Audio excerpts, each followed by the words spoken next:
أعوذ بالله من الشيطان الرجيم. بسم الله الرحمن الرحيم.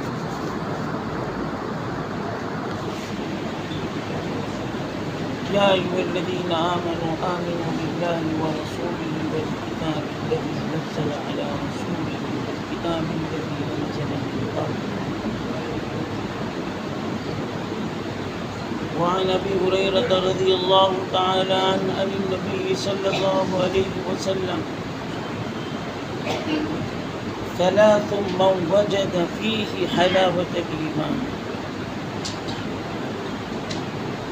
أحب لله ورسوله مما سواهما وأحب لنفسه وأن يكره كفر أن يقذف في النار او كما قال علیہ الصلوۃ والسلام. میرے محترم بھائیو دوستو، یہ مشکات شریف کی حدیث ہے. اس میں آپ صلی اللہ علیہ وسلم یہ ارشاد فرماتے ہیں ثلاث من وجد فیہ حلاوۃ الایمان، کہ اللہ تعالیٰ جس کو تین چیزیں عطا فرما دیں اس کو اللہ تعالیٰ نے ایمان کی حلاوت اور ایمان کی لذت عطا فرما دی. ایمان اور اعمال صالحہ میں اللہ تعالیٰ نے لذت رکھا ہے، اس میں مٹھاس رکھا ہے. جب ہمارے حضرت اس حدیث کی تشریح کر رہے تھے تو یوں کہہ رہے تھے کہ ایمان اور اعمال صالحہ کی وجہ سے کہ اللہ تعالیٰ نے جو لذت عطا فرمائی اور جو میرے جسم میں دل میں اللہ نے جو مٹھاس عطا فرمایا، اگر تم خون بھی نکالو گے تو وہ خون بھی میٹھا محسوس ہو. حضرت مجدد الفسانی رحمۃ اللہ علیہ فرماتے ہیں کہ ہمیں جو عبادت میں ایمان میں لذت محسوس ہو رہی ہے، اگر ان جنگ لگنے والوں کو یہ بات نصیب ہو جائے تو وہ جس طریقے سے ملک کو حاصل کرنے کے لیے، فتح حاصل کرنے کے لیے وہ ایک دوسرے پر تلواریں چلاتے ہیں، اس طریقے سے وہ ہمارے اوپر جنگیں کر کے، تلواریں چلا کر کے، اس طریقے سے وہ ہماری ایمانی لذت اور ایمانی مٹھاس کو ختم کرنے کی اور اپنے پاس حاصل کرنے کے لیے وہ اس طریقے سے کوشش کریں گے. اس میں تین باتیں کیا ہیں؟ تین باتیں یہ ہیں کہ جس کو ایمان کی حلاوت نصیب ہوگی، عبادت میں لذت پیدا ہوگی، وہ کیا ہے؟ ان یکون اللہ ورسولہ احب لما سواہما، کہ سب سے پہلے اس کو اللہ اور اس کے رسول سے سب سے زیادہ محبت ہونا چاہیے. جس کو دنیا و ما فیہا سے زیادہ اللہ اور اس کے رسول سے محبت ہو گئی تو سمجھ لو اس کو ایمان کا مٹھاس اور ایمان کی لذت اللہ تعالیٰ نے اس کو عطا فرمائی. ایمانی مٹھاس سے اللہ تعالیٰ نے اس کو متصل کر. اس موضوع پہ ہمیشہ بات ہوتی رہتی ہے. میں نے کئی مرتبہ اللہ کی محبت کے بارے میں عرض کر دیا، نبی صلی اللہ علیہ وسلم کی محبت کے بارے میں نے عرض کر دیا. آج اس موضوع پر خاص طور سے بات کرنی ہے. ان یکون اللہ ورسولہ یہ تو ہے، لیکن بل ان یقذف فی النار ان یعود فی الکفر، کہ وہ کفر کی طرف، ایمان تو ہے اس کے پاس لیکن ایمان سے اگر اس کو کفر کی طرف کوئی دعوت دے، کفر کی طرف بلائے تو ان یقذف فی النار، کہ جیسے اس کو آگ میں جلنا گوارا نہیں، لیکن یہاں پر تشبیہ اور مثال دیا کہ وہ آگ کے اندر تو جلنا پسند کرے گا لیکن ایمان کو چھوڑنا، اعمال کو چھوڑنا وہ پسند نہیں کرے گا. اور ایسے واقعات ہیں اور ایسی مثالیں ہیں کہ انہوں نے ایمان کو نہیں چھوڑا، اگرچہ ان کو آگ میں جلا دیا گیا، کاٹ دیا گیا، آرے میں سے چیر دیا گیا۔ یہ حیات الصحابہ واقعات سے بھرے پڑے ہوئے، بلال رضی اللہ عنہ، سمیہ رضی اللہ عنہ، عمار ابن یاسر، سب کے واقعات بھرے پڑے ہوئے کہ ان کو کفر کی طرف دعوت دی گئی اور کفر کی طرف بلایا گیا، لیکن ایک بھی کفر کی طرف نہیں گیا، جلنا پسند کر دیا اور کاٹنا، ان کو قتل کر دیا گیا، وہ پسند کر دیا، لیکن ایمان کو نہیں چھوڑا۔ اس میں خاص طور سے واقعہ حضرت خبیب اجمی رحمۃ اللہ، حضرت خبیب اجمی رحمۃ اللہ بہت اونچے صحابی ہیں، بہت ان کا اونچا مقام ہے۔ یہ کافروں کے ملک میں جا رہے تھے تو کافروں نے ان کو پکڑ لیا، یہ کافروں کے اختیار میں آ گئے۔ اب ان کو پکڑ جیل میں داخل کر دیا، پکڑ کے جیل میں داخل کر دیا اور یوں کہا کہ ایمان کو چھوڑ دو، تو ہم تم کو جیل میں سے نکال دیں گے۔ کہا کہ میں ایمان کو نہیں چھوڑا، تو ان کو جیل میں بھی ڈالا اور پھر ایمان سے ہٹانے کے لیے ان لوگوں نے ایک حسین خوبصورت عورت کو ان کے سامنے بلایا۔ سب کو پتہ ہے کہ ایمان والے اگر ان کا ایمان کمزور کرنا ہے تو عورتوں کے چکر میں لگا، سب جگہ اس طریقے سے شروع زمانے میں بھی ایسا کہ عورتوں کے چکر میں آ جائیں گے تو ان کی نظر خراب ہو جائے گی اور ان کا دل دماغ خراب ہو جائے گا۔ جیسا ہمارا مزاج ہر وقت عورتوں کا غیر بات ہمارے دل دماغ پر سوار دیتی، ہماری نماز صحیح نہیں، ہماری یہ سب وہی عورتیں ادھر اللہ اکبر کہتے، عورتیں آ کے سامنے کھڑی ہو جاتی، یہ ہے۔ تو ایسے ہی ان کے سامنے حسین عورت کو بٹھا دیا اور ایک طرف شراب بھی رکھ دیا۔ شراب، انہیں یہ بھی پتہ ہے کہ مسلمان کو شراب میں لگا دیا جائے تو وہ ایمان کو چھوڑ دے گا۔ ایک طرف عورت اور ایک طرف شراب رکھ دیا اور 3 دن تک ایسا رکھا۔ اس عورت کو پہلے سے ہی بتا دیا تھا کہ تم کو ان کے ساتھ زنا کرنا ہے، تمہیں ان کو زنا کی دعوت دینا ہے۔ کس کا ایمان بچ سکتا ہے؟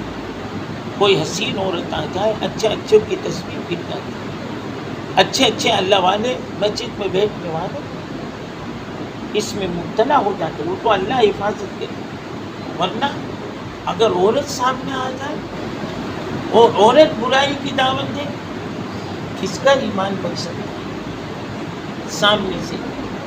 یہ عورت حسین خوبصورت عیسائی عورت اور اس طریقے سے دعوت دے رہی گناہ کہ میرے ساتھ بدفعلی کرو، میرے ساتھ گناہ کا کام کرو، اور شراب بھی رکھ دیا۔ 3 دن تک ایسا معاملہ رہا، 3 دن تک۔ وہ عورت یوں کہنے لگی ان کے آدمیوں سے کہ تم نے مجھے کس کے سامنے بٹھایا؟ پتھر کے سامنے بٹھایا، درخت کے سامنے بٹھایا، نباتات اور جمادات ان کے سامنے بٹھایا، اس کے اندر تو کچھ جان ہی نہیں، اس نے ذرا بھی حرکت نہیں کی۔ ایک مرتبہ بھی میری طرف اس نے نظر اٹھا کے دیکھا، کس کے سامنے تم نے ایک مرتبہ بھی نظر اٹھا کے نہیں دیکھا۔ پھر وہاں پر ان کے لیے ایک چھرا بھی رکھا گیا تھا، اشترا وغیرہ بال بنانے کے لیے۔ اتنے میں ایک بچہ چلا گیا، وہ لوگ گھبرا گئے جلدی سے کہ اس کی جان تو جانے والی، کیونکہ کہہ دیا تھا کہ اگر تم اس طریقے سے زنا نہیں کرو گے اور ایمان کو نہیں چھوڑو گے تو تم کو اس طریقے سے قتل کر دیا جائے گا۔ تو وہ جلدی سے وہ لوگ چھرا اس طرح ہٹانے کی کوشش میں لگے، تو یہ حضرت خبیب رضی اللہ عنہ کہنے لگے کہ بھائی میں ایسا نہیں ہوں، میں مسلمان ہوں، میں ایمان والا ہوں، میں اس طریقے سے حرکت نہیں کر سکتا کہ میں کسی کی جان لے لوں. لیکن ان لوگوں نے اتنی حد تک کوشش کی، لیکن ان کا ایمان کچھ ایسے قوی تھا، مضبوط تھا کہ اللہ تعالیٰ نے حفاظت فرمائی. اس کو کہتے ہیں کہ ایمان کی لذت نصیب ہو کہ وہ لذت اس کے آگے دنیا کی جتنی بھی، اب عورتوں میں کتنی لذت رکھی، ہر آدمی عورتوں کی طرف للچاتا ہے، لپکتا ہے، ہر آدمی. شراب کتنی لذت والی ہوتی ہے کہ شراب کے جو عادی ہوتے ہیں ان کو اس سے زیادہ اچھی لذت اور کوئی چیز میں ان کو نہیں ملتی، لیکن انہوں نے اس کے آگے چھوڑ دیا. ایک واقعہ. دوسرا واقعہ عبداللہ ابن حذافہ رضی اللہ تعالیٰ. حضرت عبداللہ ابن حذافہ رضی اللہ تعالیٰ یہ اللہ کے راستے میں چل رہے تھے، پھر رہے تھے، دین کا کام کرتے کرتے ایک ایسے یہ بھی عیسائی ملکوں میں چلے گئے، تو ان لوگوں نے ان کو پکڑ لیا اور پکڑ کر کے ان کے ساتھ بھی ظلم و تشدد کا معاملہ اختیار کرنا شروع. ان کے ساتھ پوری صحابہ کی جماعت تھی، سب پوری جماعت کو پکڑ لیا. اس کا جو بادشاہ تھا اس نے کہا جلدی سے ایمان کو چھوڑ دو ورنہ ہم سب کو اس طریقے سے قتل کر دیں. یہی امیر جماعت تھے عبداللہ ابن حذافہ. انہوں نے کہا کہ ہم ایمان کو نہیں چھوڑیں گے، کچھ بھی ہو جائے ہم ایمان کو نہیں چھوڑیں گے، کچھ بھی ہو جائے ایمان کو نہیں چھوڑیں گے. تو اس نے دھمکی دی، اور آج یہ سب ہو رہا ہے. ایمان سے مسلمانوں کو ہٹانے کے لیے کتنی لوگ کوشش کر رہے ہیں، کیا کیا کر رہے ہیں کہ ان کو ایمان سے ہٹا، کلمے سے کسی بھی طریقے سے ہٹا دو. ظلم تشدد جو ہو سکتا ہے کرنے کے لیے تیار ہیں اور لوگ کرتے ہیں. عبداللہ بن حذافہ نے صاف انکار کر دیا، تم ہماری جان لے لو، قتل کر دو خود بھی. تو وہاں پر کڑے رکھے تھے، کڑے جیسے ہم لوگ بھجیا وغیرہ کرتے چھوٹے، ایسے بڑے کڑے تھے، اور ان لوگوں کا کچھ ایسے انتظام تھا گوشت وغیرہ کرنے کا. تو وہ کڑے اس طریقے سے رکھے ہوئے تھے اور گرم گرم تھے، تیل. بادشاہ نے کہا کہ اگر تم ایمان سے نہیں ہٹو گے تو یہ جلتے ہوئے کڑے میں ہم ڈال دیں. تو ان لوگوں نے کہا، میرے جماعت میں عبداللہ بن حذافہ نے کہا کچھ بھی ہے ہمیں ڈال دو، کوئی بات نہیں، ہم ایمان نہیں چھوڑتے. تو ایک صحابی رضی اللہ عنہ اندر اس طریقے سے کڑا چلتا تیل تھا، اس میں اس طریقے سے ڈال. وہ صحابی اسی وقت شہید ہو گئے، جب اسی وقت شہید ہو گئے. اصل اس نے ڈرایا تھا، دھمکی دیا تھا، اب یہ کر کے دکھایا. پھر عبداللہ ابن حذافہ کو کہا کہ دیکھو ایمان کو چھوڑو، نہیں ایمان کو چھوڑو، ہم ایک ایک کر کے سب کو کڑے میں ڈال دیں. عبداللہ بن حذافہ نے کہا ہمیں منظور ہے، ڈال. تو بادشاہ کو تھوڑا سا رحم آیا. کبھی کبھی ظلم ستم جو کرنے والے ہوتے ہیں ان کو اس طریقے سے رحم آ جاتی ہے. تو رحم آیا کہ یہ لوگ کو اس طریقے سے ایسے جلتے کڑے میں ڈال دیں گے، مناسب نہیں. تھوڑا سا ایسا غیر لوگ ہوتے ہیں، کبھی کبھی ان کے اندر بھی کچھ احساس ہوتا ہے کہ ہم یہ کیا کریں، ایسے احساس ہوا تو تھوڑا سا نرم ہوا، اور نرمی کے اندر آ کر یوں کہا کہ اچھا ہم تم کو معاف کرتے ہیں، اتنا کرو کہ ہماری پیشانی پر بوسہ لے. عبداللہ بن حذافہ امیر جماعت تھے، اسی لیے امیر بنایا جاتا ہے ذمہ دار، جو سمجھ بوجھ رکھنے والا ہو، ان وقت پہ کیا کرنا، فیصلہ لینا ہوتا ہے. تو اب انہوں نے فیصلہ لیا کہ چلو اتنا تو ہم نیچے اتر جائیں. عبداللہ بن حذافہ نے یہ سوچا کہ چلو سب کی جان بچ رہی ہے، اندر سے اس کی محبت نے اوپر سے چلو ہم اس کی پیشانی کا بوسہ دیتے تھے. تو عبداللہ ابن حذافہ رضی اللہ تعالیٰ عنہ نے پیشانی پر بوسہ دیا. اب سب کی جان بچ گئی، خالی پیشانی پر بوسہ دیا، سب کی جان بچ گئی. اور پھر سب کو حکم دیا کہ بادشاہ کی پیشانی پر سب لوگ بوسہ دیں. جب یہ جماعت اس طریقے سے واپس گئی، حضرت عمر رضی اللہ تعالیٰ عنہ کا دور تھا، اور حضرت عمر رضی اللہ تعالیٰ عنہ ہر جماعت کی اس طریقے سے کارگزاری لیا کرتے تھے.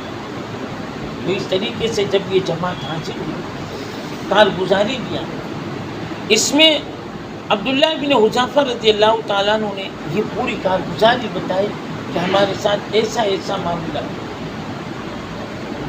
اس نے یہ کہا کہ ہماری پیشانی پر بوسہ دے دو تو سب کی جان بخشی جائے گی. تو میں نے پیشانی پر بوسہ دے دیا، جس کی وجہ سے سب کی جان بخشی ہو گئی. حضرت عمر رضی اللہ تعالیٰ عنہ ان سے اتنا خوش ہوئے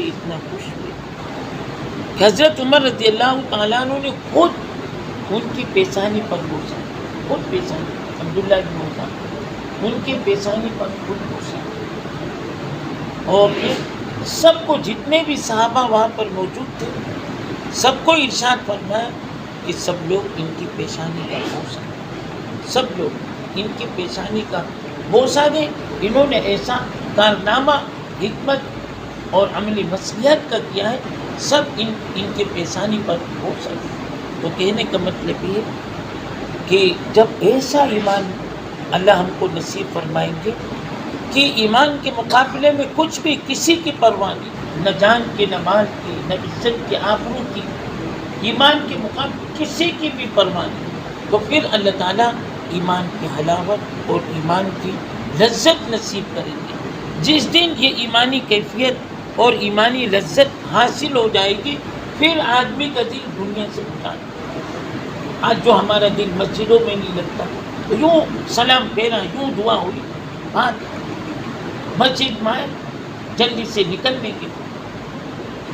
اسی طریقے سے قرآن کی تلاوت میں مزہ نہیں آتا، زبردستی، بس تھوڑا پڑھا، آدھا گھنٹہ بس اب اکتا گئے. حالانکہ قرآن ایسی کتاب ہے کبھی بھی اس سے اکتاہٹ نہیں ہونا چاہیے.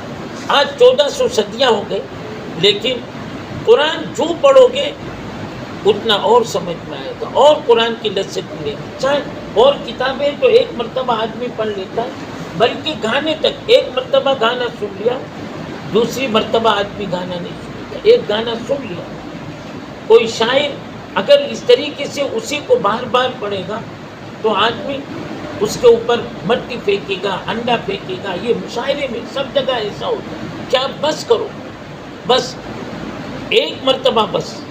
لیکن یہ قرآن مجید ایک ایسی کتاب ہے، لوگ پڑھ لیں اور اس کو بار بار پڑھ لیں، اور جتنی مرتبہ پڑھ لیں اتنی حالت. آج دیکھو اس کی تفسیریں لکھنے والے، آج بھی تفسیریں لکھی جا رہی ہیں، 100 جلدوں میں تفسیریں ہیں، لیکن پھر بھی قرآن کی تفسیر ابھی بھی لکھنے والے اس طریقے سے لکھ رہے ہیں.